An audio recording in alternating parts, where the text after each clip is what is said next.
These spelling lessons are produced for non-profit purposes out of love for Jesus Christ.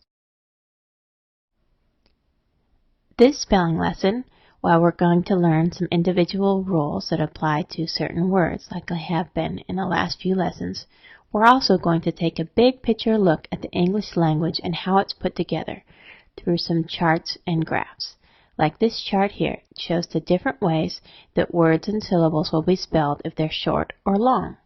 The first line, syllables ending and words ending in a consonant are short. The second line, syllables ending in a vowel are long. And words and syllables ending in E, I, O, U, and Y are long, but A, when it's a word, will say ah. When it's a syllable, we'll say A. A silent E is long, and words ending in a consonant are short. Words with two consonants will be short, and longer words with one consonant will be long.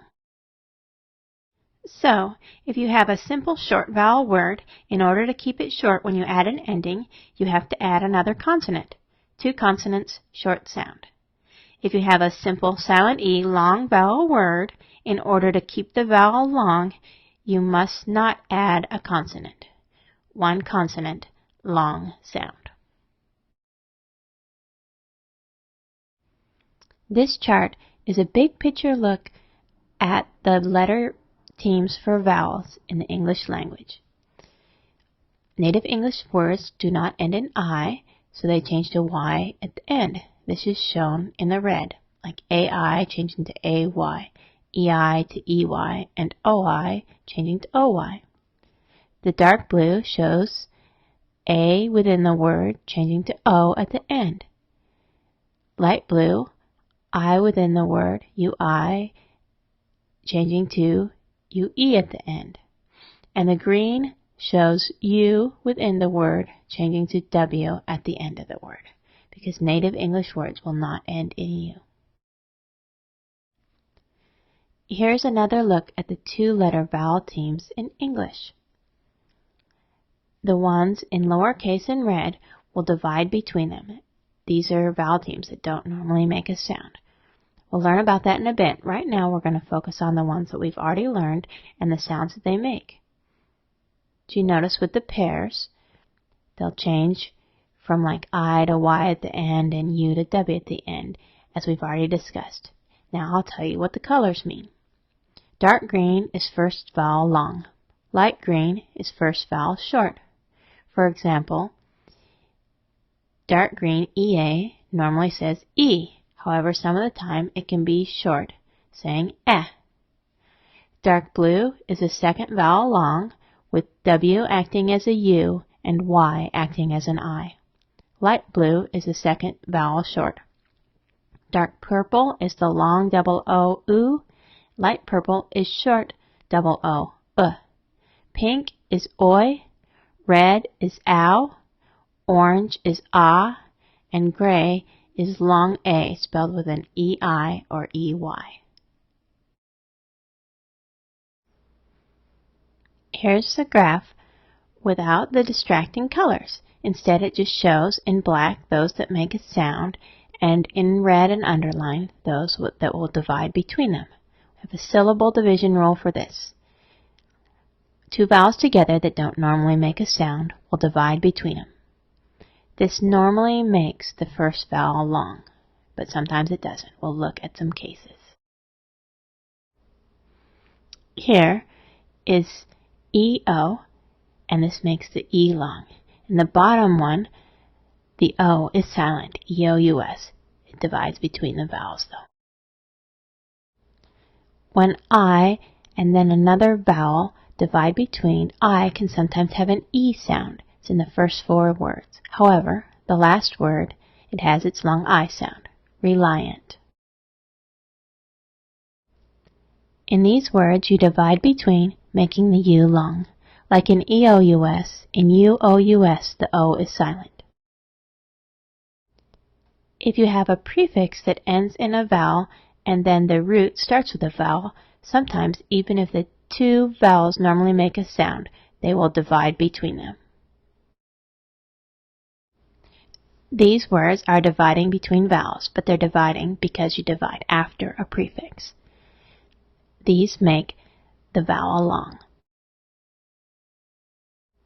The same thing happens with suffix. If you have a root ending in a vowel and a suffix starting with a vowel, you will divide between. Here they are.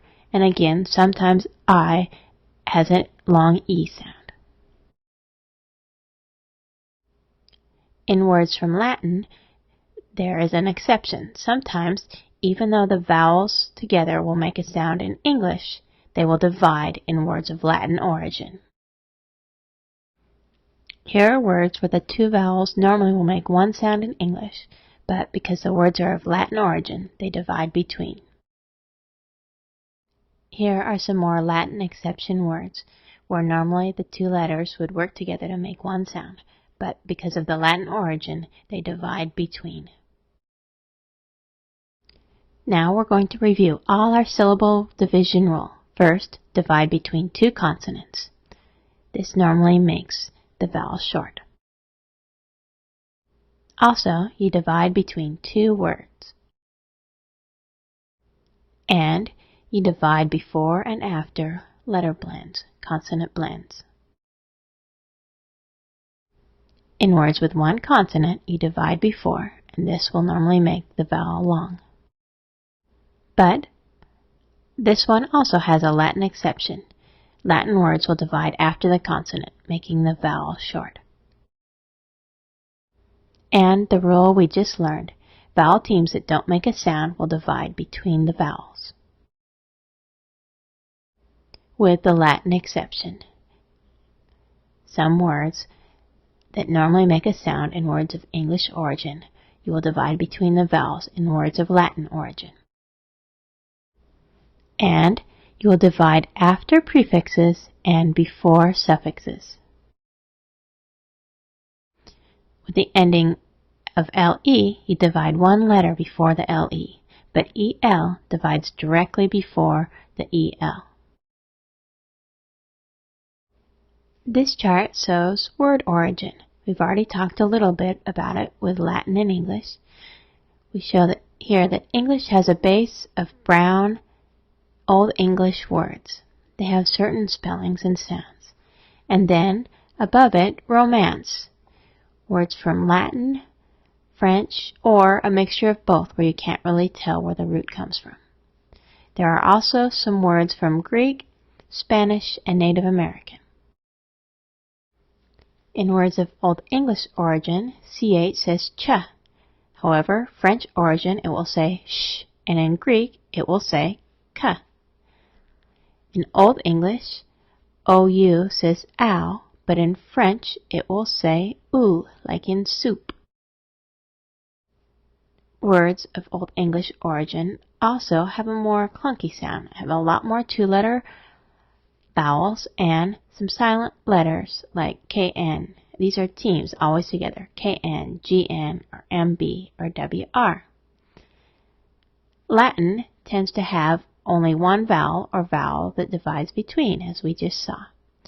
French sometimes has three-letter vowels like EAU. And words of French origin, the silent letters are usually single, like a single H or a single S. Greek, you tend to also have more single vowels or a few occasional that are two-letter vowels. And Greek also has a certain amount of letter teams that are silent, like RH, PN, PS, PT, and MN. One of these letters is silent, and they're working together as a team. They'll always be together.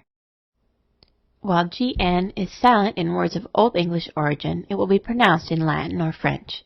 It will have the normal sounds of G or N in Latin, like in signal, but sounds like NY in French, as in vignette or poignant. This chart we looked at earlier, and it kind of shows why there's so many different spellings for English. It's because of the rules in English words about certain things not ending. So you have to have two different letter teams to make the same sound. And then on top of this, we also have single letters and different combinations from words of different origin. Here are some more different patterns within the languages. Just sound can be made with a J or a G, but in Old English it can also be made with a DGE, and a different way that it will normally be made in Latin is a DU, like in educate. A QU in Old English normally says qua, but it says ca often in Latin and French. Also, in French you have some different sounds like ja and garage. And you have GUE and QUE at the end of the words in French. In Latin, you'll also have a U as a W sound, like in penguin. And this happens sometimes also in Spanish, like in pueblo. In most languages, a single O at the end makes a long O sound. This happens in Latin and other languages of Romance origin, like Italian and Spanish, and also Greek. However, words of Old English origin, long O at the end is usually spelled OW. Long E at the end is normally Y in Old English origin words, and normally IE in French origin words. Words from Old English also will have a lot of consonants together, and you won't see this as much in the other languages. Some distinctive things from French is a vowel and then two consonants and then a vowel at the end, and also a silent T at the end, as in ET and OT. And at the end of French is spelled EUR, whereas it's normally spelled OR or AR or ER in English.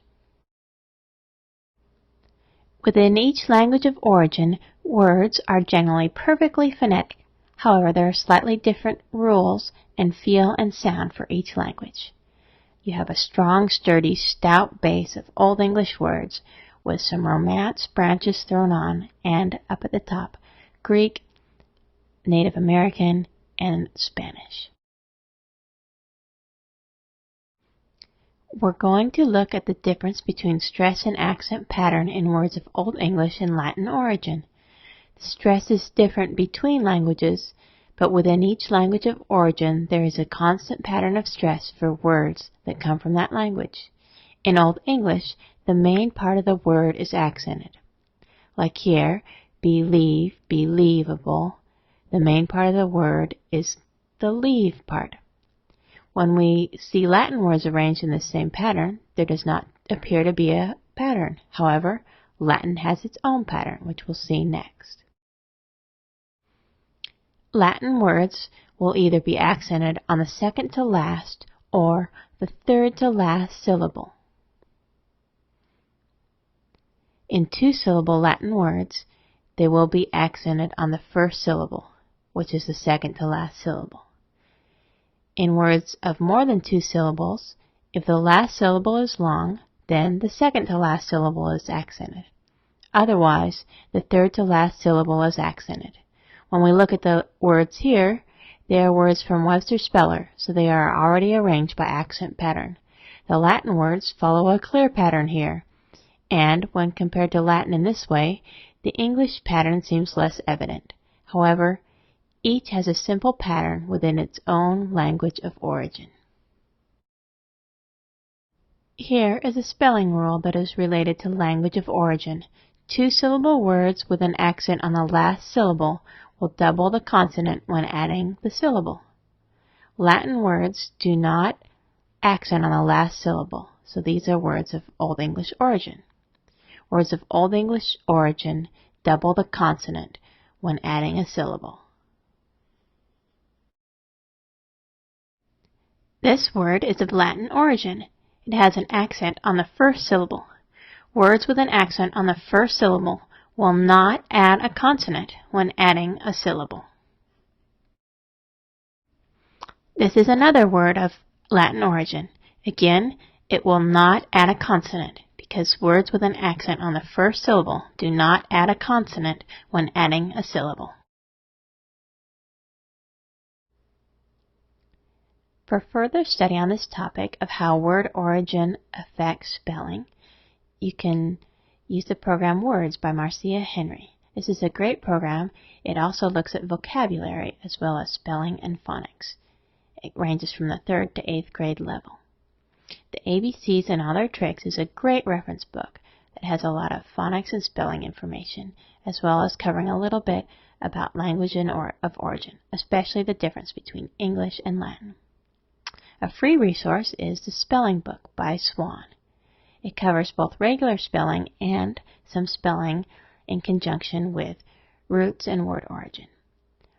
Webster's Speller, while not exactly arranged by language of origin, is arranged by accent pattern, and a lot of the words that are together come from similar languages. This is an overview of the letter sound chart for reading. It is helpful for phonics and reading use. Here we see how it works. The vowel team EA can have several different sounds.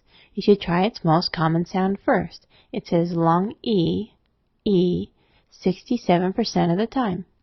If that doesn't work, the next thing you should try is short E, which it says about a third of the time. In a few words, it can also say long A, as in steak. This is a similar chart, the sound letter chart for spelling. It is helpful for figuring out how often a letter or letter team makes a particular sound. It can be useful for figuring out how to spell words. An easy sound is short A. There is only one choice, the letter A. However, long A, is more difficult. You have several options to choose from. And for some words, you just have to memorize which choice is used. However, knowing rules can help you rule out choices. For example, because English words do not end in an I, AI will not be a choice at the end of the word. Also, AY will not be a choice within the word. AY will only be within the word if it is part of a compound word like payment. Here are some more vowel sounds, and below that are controlled sounds. While there are many possibilities for the last sound, air, position can help us determine the use here as well. The sound of air near the end of a word is often spelled AR, but AR is not a common choice for this sound in short words. We've discussed it a lot, but here they are all together. Native English words do not end in an I, so at the end of the word they will change to a Y.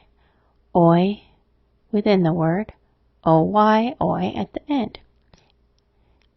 AI within a word and AY at the end. EI within the word and EY at the end. This can also be within a syllable, or especially with compound words. Like Toyland, it will be OY because it is a whole word, toy. And here are all the U changing to W's all together.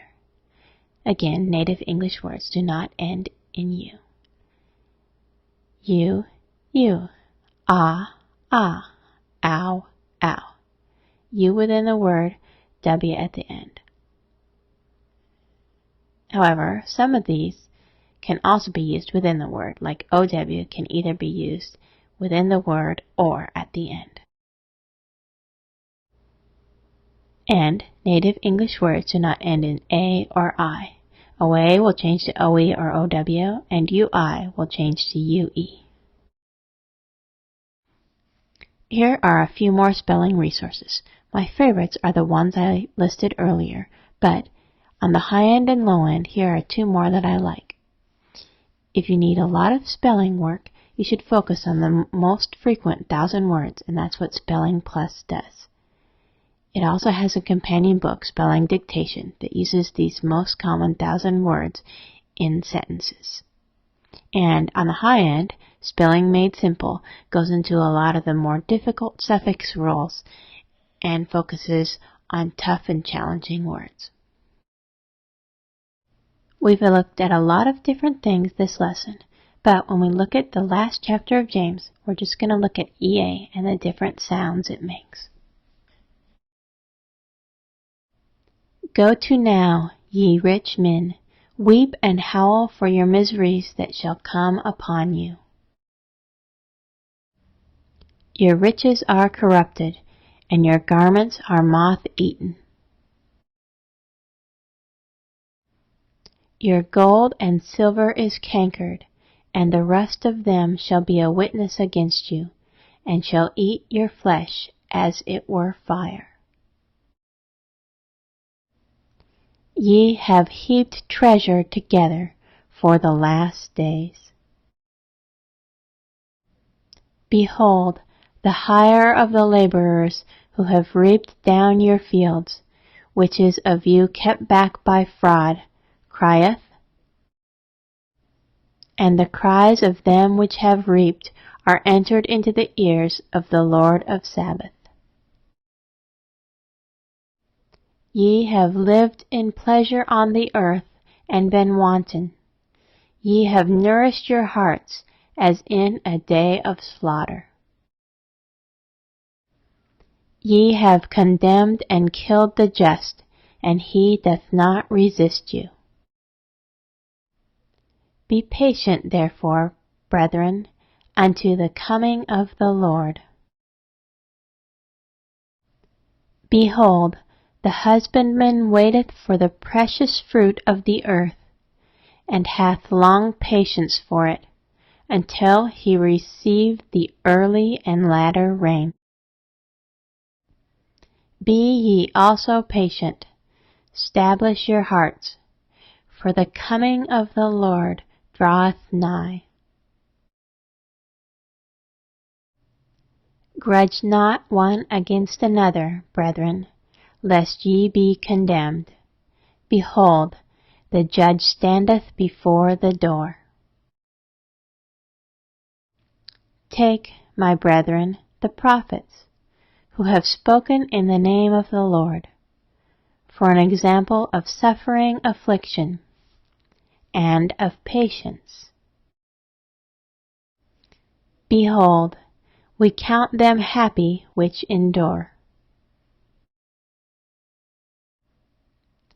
Ye have heard of the patience of Job, and have seen the end of the Lord, that the Lord is very pitiful, and of tender mercy.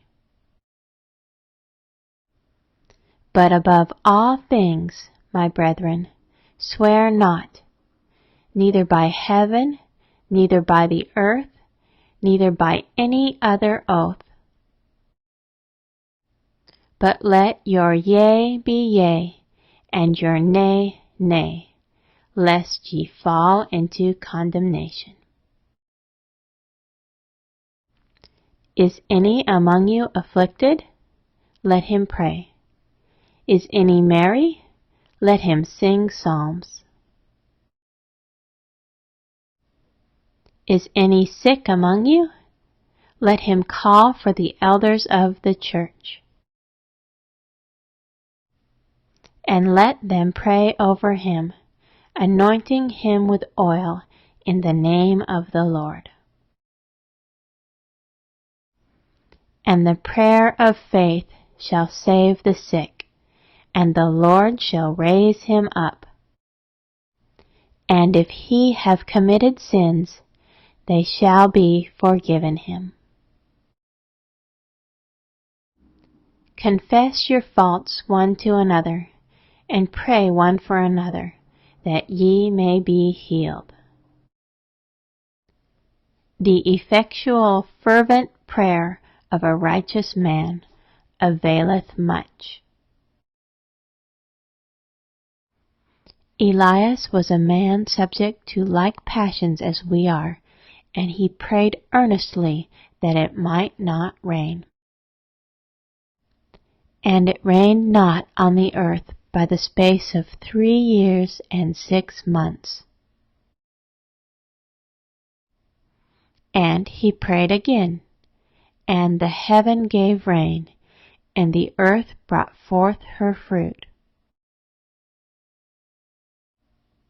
Brethren, if any of you do err from the truth, and one convert him, Let him know that he which converteth the sinner from the error of his way shall save a soul from death, and shall hide a multitude of sins.